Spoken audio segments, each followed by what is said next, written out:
not the solution to our problem. Government is the problem. Do you want the whole truth? I don't think you're ready. Governments don't control things.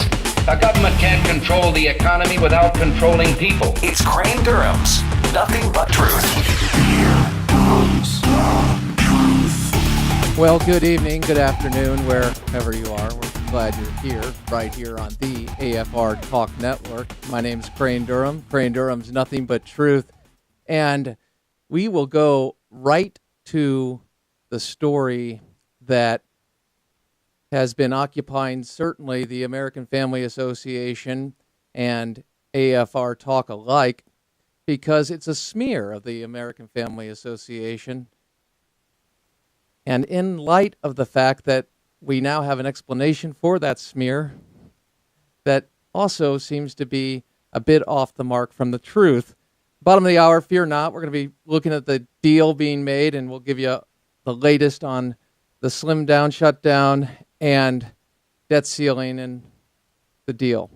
But right now we go to our friend, AFA President Tim Wildmon. He is also the host of today's issues. And Tim, great to be with you. Hey, Crane, good to be with you today. I got to ask, just on a personal aspect of dealing with this story. The story comes out that a soldier at Camp Shelby was in a briefing where the American Family Association was classified as a hate group. They had a slide that pictured the Westboro Baptist Church as being the AFA. And they have said this is an isolated incident that it did not go through is not part of their training. It was a soldier who went out on his own, and it's an isolated incident. And they've corrected it in that respect. Tell me, do you believe them? Yes, and question mark. Okay, I believe them. The Army did issue a statement late yesterday afternoon disavowing the idea that AFA is a hate group, and said that they were removing our name from that list, and they were informing all those who had been in that training session that that was incorrect information. So that's good. We appreciate that. However, how this came about and how far and wide this training goes in the military is a question that we're going to find out an answer to. What's going on here, Crane, is that, and we're finding out this is more than just the military, but it's several federal government agencies are using the hate lists developed by an organization called the Southern Poverty Law Center. They are based out of Montgomery, Alabama. They've been around since the 60s at least. Their heyday was the civil rights movement, okay? Mm-hmm. They were a legitimate organization then in terms of their cause. However, they've morphed into this group that tries to label groups like AFA in the same category as you would the KKK or neo-Nazis or skinheads, or groups that are considered hate groups. And so that's what happened. That's what's happened. This group, this Southern Poverty Law Center's list, they're a far, far, far left group. Okay, they produce this list, which is a bogus list if you've ever looked at it. It's laughable. I mean, they say there's over 1,000 hate groups across America, and if you look at the list that they include, they're like KKK chapters, with maybe two people that meet in a phone booth, if phone booths even exist anymore. I mean, and so that's one hate group. So they say there's 1,000 plus hate groups across the country, and the American Family Association is one of them. So that's how this is all permeating the federal government agencies, and we're getting calls and emails from people who've had to sit through these kinds of trainings. So that's where this emanates from.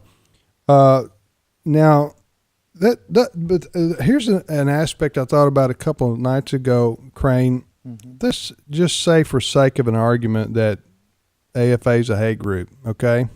We're not. We're a Christian ministry. we hold to the traditional biblical view of sexuality, which says that homosexuality is immoral, is sinful, and like a lot of other activities mentioned in the Bible. Okay, Right. so that's what this is coming from. But let's just say that AFA is a hate group. Still, isn't it interesting that the Army would spend time talking about domestic or American-based organizations? What business would Army personnel ever have in that situation where you would need to know about the AFA, or any other group for that matter? If we were in fact a quote hate group and we were a threat to somebody, wouldn't that be the FBI's job or Homeland Security or somebody like that that's constitutionally and governmentally given the authority to handle that kind of situation? The Army shouldn't spend 1 minute talking about the American Family Association unless they can prove a connection to Al-Qaeda, and I'm the president of this ministry, and I have no knowledge of our association with Al-Qaeda. Well, we do criticize Al-Qaeda a lot. I mean, that Yeah, might but be you see my point? Yeah, I do. And my question is, I think it came under the auspice, I believe I read somewhere where it was like they were trying to inform the soldiers on these are hate groups and you can't contribute to them. That's what was they said. This instructor at the Camp Shelby, who was training on hate groups, told when asked by one of the attendees who was a financial supporter of American Family Association and listens to AFR. So you're saying that if we make financial contributions to this organization that's considered a hate group, that could be we could get in trouble for that? To which he said yes. So that's another aspect of this. Well, what happened here 5 years ago? And I'm speculating, and I'm firmly convinced this is what's happened. When President Obama came into office, he brought with him a whole group of thousands of people that went into these federal government agencies, including the military, the IRS. We know what's happened with the IRS. Right. Now, remember when they proven that they were targeting conservative groups and we were told it's a couple of people in Cincinnati? Well, that's blown up in their face. We know that's not true. It reached the highest levels of the federal government at the IRS. These people are now in positions of authority and power, and so they're instructing their agencies to use a far-left definition of hate group to apply to their agencies. So that's what's happening, and that's what's going on here. Well, a couple of things, Tim, in drawing the connection of the trend or looking at the trend and saying, wait a second, there's a pattern here. We've got to identify patterns because we have to evaluate things as adults, and those are the actions, the results of a particular policy or an inaction of a policy. And as you pointed out, we have evidence from day one. Either it was going after the interrogators and the speculation, will the interrogators be prosecuted, the Bush administration interrogators when it came to enhanced interrogation tactics, or it was Fox News where they attempted to drive Fox News out of the press room. They have an idea here. And in fact, B5, if you can get me B5, that would be great, because it is this concept, it is this idea, and this was an immigration speech, actually. But, Cedra, is that ready? B5? Roll it. On issues that are important to us. We're going to punish our enemies, and we're going to reward our friends. Say, oh, he was speaking in a context of immigration and everything. But when a president says that, and you see the behavior, as president of the American Family Association, sit back, and we deal with people distorting, maligning what we say on air, what we believe in. But the question I have is the gospel now hate, according to our government? Is the Christian gospel? Well, we're getting close. Okay. We're getting close to that, and the scary part out of is that these people that believe that are now working for this administration, and they have the power of the law at their disposal. And so Unlimited resources there, right, Tim? true.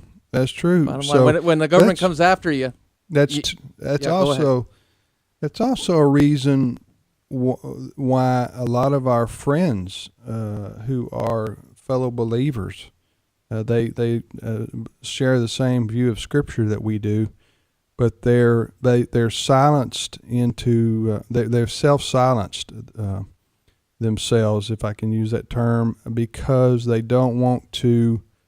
They fear the government. They fear the power of the media to come against them. And these gay, lesbian, bisexual, and transvestite, is that what they call themselves? GLBTQ. Anyway, they add a letter every now what and I'm then. saying. You know that, sure. The special interest groups in that genre there, they are vicious, and they will come after you. And they will try to shut you down or silence your message, calling you a hater or a bigot or whatever. And a lot of Christians just don't have the stomach for that, so they've decided to be silent on the issue now. So in that sense, the intimidation of the media and these groups and even government, as we've talked about here, has been very effective. Deeply troubling, to say the least. And I want to just highlight what you just mentioned about those groups and how vicious they are. When somebody signs a petition and gets something on a ballot, say in California, they will look for information on those people and they will target them. When we look at the response, anytime you speak about homosexual marriage and speaking the truth in love, nonetheless, it's truth, and all of a sudden you'll get the emails, you'll get your YouTube out there, and they'll be saying all sorts of things. You can't really watch it because the monitor on Safe Search won't allow it to come up because of the disgusting comments that are made. And they are always putting people who merely believe that, number one, marriage is between a man and a woman. Mm-hmm. There are differences between the genders. Mm-hmm. Hey, by the way, Cedra, if you have to push back the brake, please do so, because I want Tim to be able to respond in full. But you have people look at Chick-fil-A and what happened out of that. So my question is, if we start giving in, and as you've said, people are not speaking up. They don't want the fight. They say, look, I just got a lot right now. I don't want to get involved, okay? I got a lot going on. I don't need somebody targeting on my email. I don't need to be a spectator. Hey, I understand that. That's a natural But tell me, human. Tim, how important is it now if we don't stand up and speak truth and love? Because this is the battle. This is the fight. Well, and it's being brought to us. Go ahead, sir. Yeah. Well, you're a step removed from the government saying that groups like the American Family Association, the Family Research Council, and maybe a few others, and who knows, even one day maybe your local church, because they preach Romans 1, that they are guilty of inciting violence against homosexuals, for example. That's what they're trying to tie in here. These far left ideologues who that's where they are, and that we're their enemy in their eyes. And so, we got to fight back with every tool at our disposal. We've had some help with some friends in Congress on this, so we are going to, probably take legal action to find out as much as we can in terms of how extensive this SPLC hate group list is being used by the military. Is that the same list that Perkins accessed? Well, you're talking about the fellow who went into the Family Research Council office in Washington and started shooting with the intent on murdering FRC staff. Tony Perkins, our friends up there. Remember when that happened, a year and a half ago or so? Yeah. That fella in court testified who did this, and he's in prison now, or in jail. he used the Southern Poverty Law Center list of hate groups, which included the FRC in Washington, to find his way over there. Maybe not physically look at a map, but I mean they were listed, and he was close by, and he was a gay rights activist, and he went in there with the intent on murdering staff of the Family Research Council. So, yeah, that's the same. And group. you were talking about the response to this, the potential legal response, people coming and being supportive of American Family, other groups, and the way forward. But Tim, it also gives us an opportunity to explain why we oppose hate crime legislation, the criminalization of the mind, in essence, or criminalization of speech that may be coming out of a church. Yeah, I've never. This is. Go ahead. I've never agreed with hate crimes. Mm-hmm. That's very subjective, isn't it? Absolutely. If you take a gun and shoot somebody, that's objective. That's somebody. You can see that. Everybody acknowledges that. When you get into so it shouldn't matter in the eyes of the law if they should get the same penalty if they shoot a gay person or if they shoot a straight person or if they shoot a black person or shoot a white person.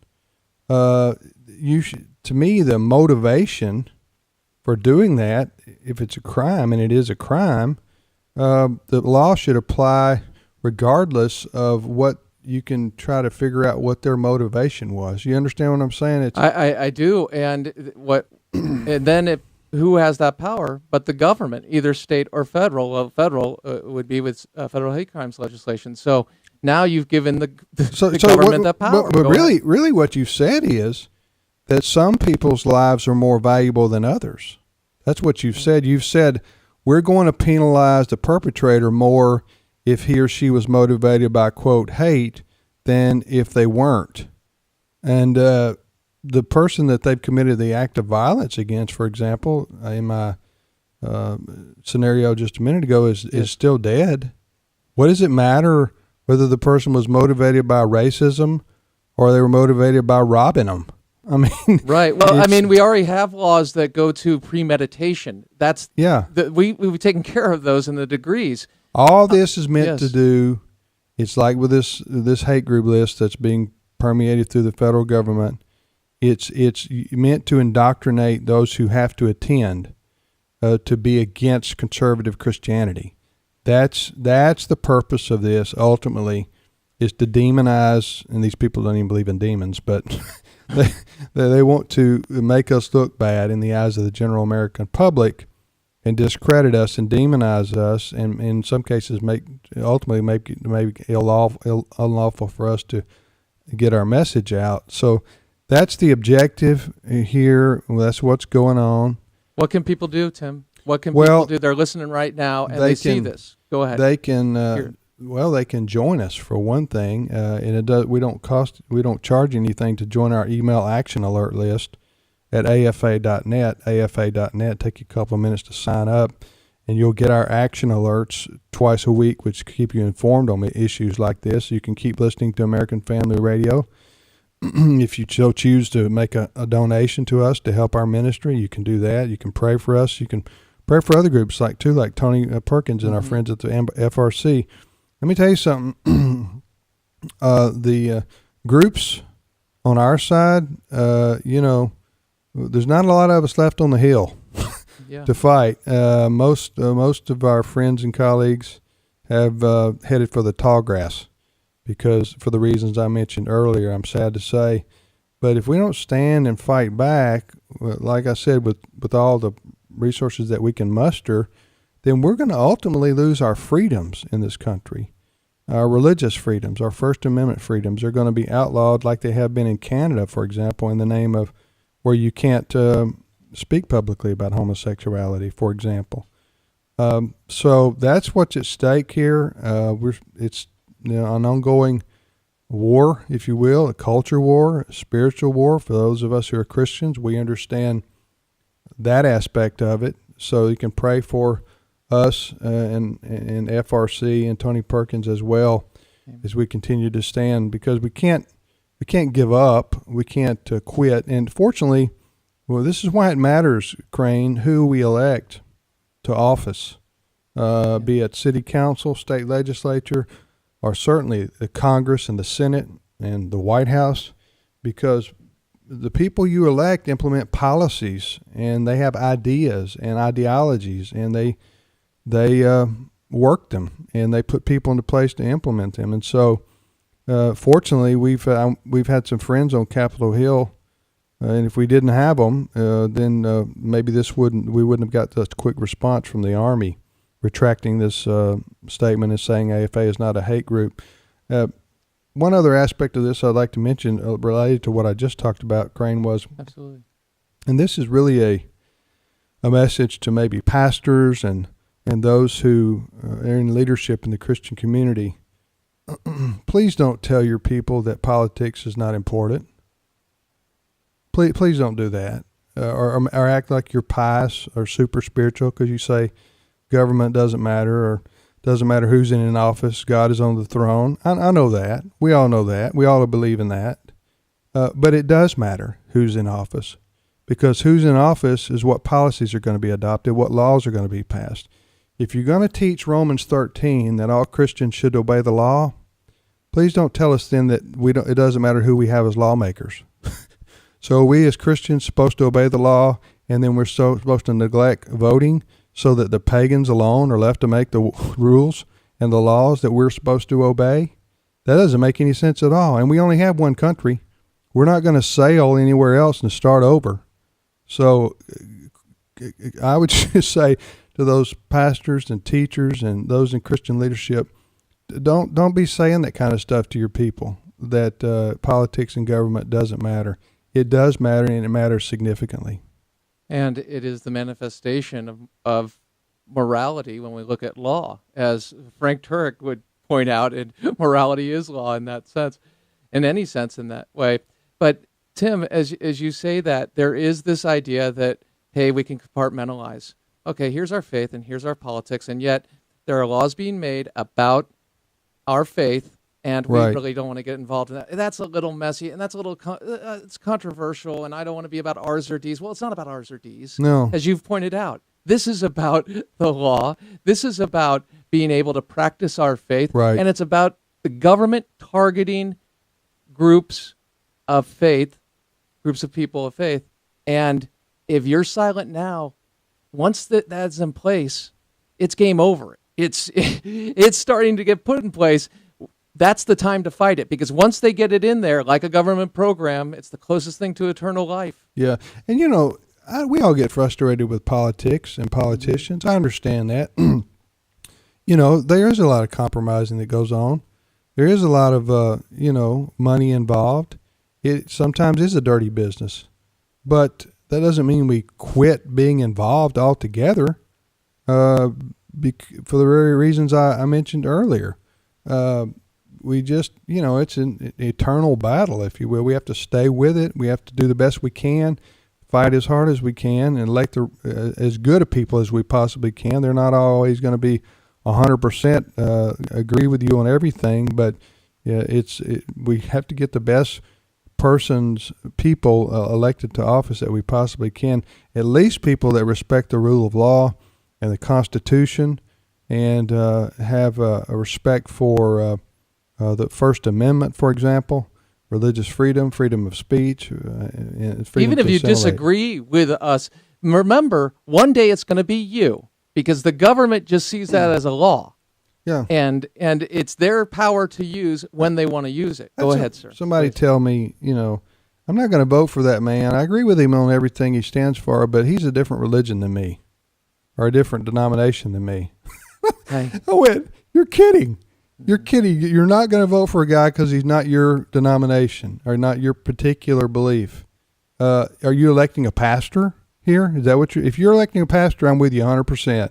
He needs to agree with your he needs to agree with your doctrine. I'm with you, brother. Okay. But if we're electing a government leader, what I care about is, I'd like to be a Christian and believe like I do. But you know what I care about? I care about, does he believe in the Constitution? Does he believe in the rule of law? Does he believe in those kinds of things? That's what his role is going to matter to me, not whether he believes in immersion or sprinkling. Okay, right. And elections are about choices. I mean, it's interesting when the election comes and says, "Oh, now I'm not going to vote." Well, wait a second here. This is your opportunity to impact things. You want to stay completely out of it. Well, that's not going to advance any part of your agenda. So if you have an agenda, and I think we all have agendas in the sense of being individuals and seeing what we desire to be put forth, like the respect for the rule of law and allowing for people to have keep their liberty. Right. And so, Tim, we're a part of this. We can't bail. This is not a place where we can say, "No, sorry, we're done," and then complain about it. I know. Yeah, I know. I'm frustrated on that end too. But the good news is too that we do have a lot of friends. We do have a lot of supporters. There are a lot of troops out there who are patriotic, God-fearing people who care about our country, and we together are doing what we can to take a stand, to make a difference. And we just, would like the rest of our brothers and sisters to start paying attention, okay, and get involved a little bit. And there's more of you than you ever know. And look back at 2004, by the way. Yeah. And the turnout there, and the world's going to tell you in any way possible to be quiet, that the battle's lost, it's over. Of course. I mean, well, imagine a boxing match. Hey, you've lost already. Just keep your hands down and allow us just to knock you out. I mean, this is an opportunity. So, Tim, as you said, things are tough right now, but we can engage, and any crisis provides an opportunity to engage and to get into the arena. Yeah, Matthew chapter 5 says, Crane, that we as Christians are to be salt and light. And it also says that we're to stand for righteousness and that we will be persecuted for righteousness' sake. Those were the words of Jesus himself. And my question would be, how can we be persecuted for righteousness' sake if we're not willing to take a public stand for righteousness? You're not going to get persecuted for your own, usually for your own personal choices on righteousness. But you start taking a public stand for biblical morality in this culture today, then you're going to see the fulfillment of that verse there in Matthew chapter 5 of those verses. So, we need to realize that, and don't try to say, well, we're just going to hide in our churches and hope that nobody finds us. And by the way, if you do that, you'll just be the last one. They're going to find you. Yeah. And anyone who has the blessing of children, you realize how important this is, and you realize where we are right now in the culture war. Many battles, but we need some footholds. We need to make a stand. And Tim, you've been more than gracious with your time. I'd love for you to stay the whole show. If you want, you're always welcome. Well, I got to go to the cleaners. I got you. Get my clothes before they close. I got you. As long as you didn't say the dentist, that would have been, No, I already done that for the year, brother. Hey, thank God for dentists, because I had anyway, we don't have time for that story. Well, is Friday a good day? Are you going to come back on? We'll see. Get up with me tomorrow, and we'll see. See how I ask you on air? Makes it harder to say no. Hey, buddy. All right, thank you very much. Right, AFA bye. President, today's issues host, Tim Wildmon, AFA.net. Let's get in the game. AFA.net. If you don't exercise, people have given their lives for us to exercise our freedoms, and First Amendment style. Yeah, we need to go down that road. We need to get involved, engage. Be salt and light, otherwise you'll lose your saltiness, and your light will be dim. Don't put a lampshade over it. Crane Durham, Something But Truth, AFR Talk.